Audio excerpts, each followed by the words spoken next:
Oh no! I can't do it. So much pressure. 1, 2, 3. For the most part, every excursion has been awesome.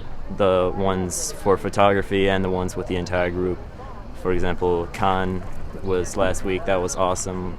Most of the day was entire free time and a couple of check-ins. Went shopping, spent a lot of time at the beach. 8, 9, 10. In the morning, the students always have a French class. Right now we have 3 levels for them. So during this time, the teachers only speak to the students in French. In fact, all of our staff, including myself, we do not use English unless it is absolutely necessary. That way the students can be in an environment that is really an immersive environment.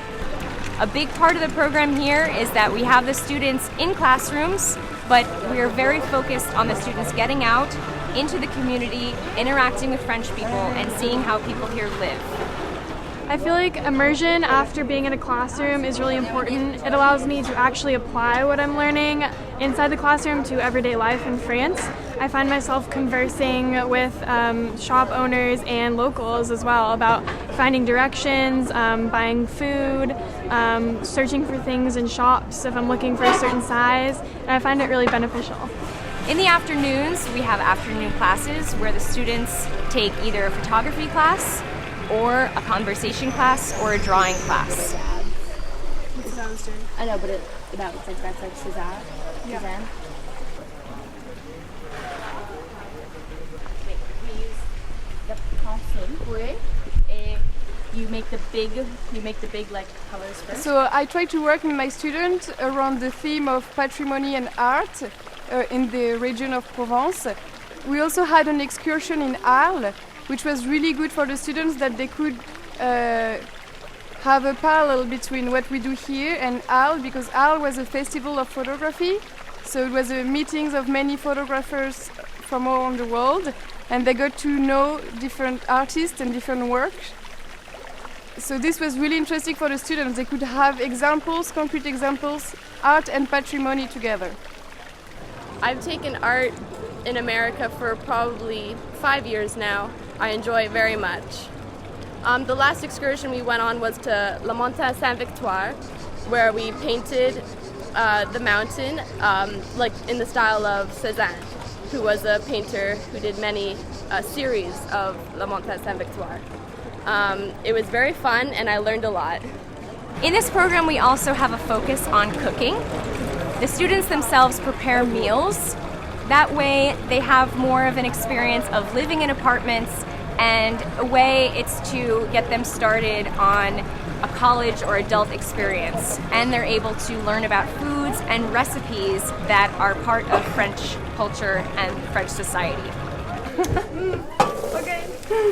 How do you say it?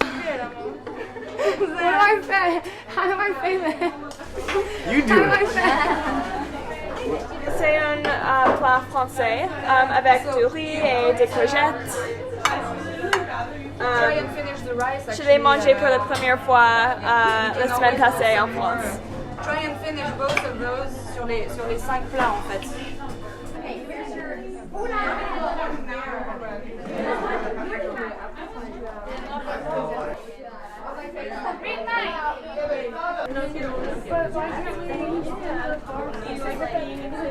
This is the ocean behind us, the Riviera, and we're in a garden right now in Aix, and it's absolutely beautiful. There's a bunch of cactuses, and it's a dry garden, but then it's really natural, and you're in a bunch of rocks that kind of weaves through the village, and all of the shops and little boutiques are all wrapped in the village.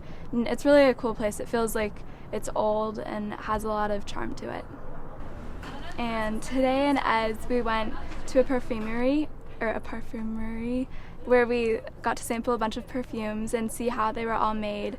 And at the end, we got to purchase perfumes if we wanted to. I actually purchased soaps, which I really like, so I got some soaps for my parents. And yeah. I'm ready. Do it. Why did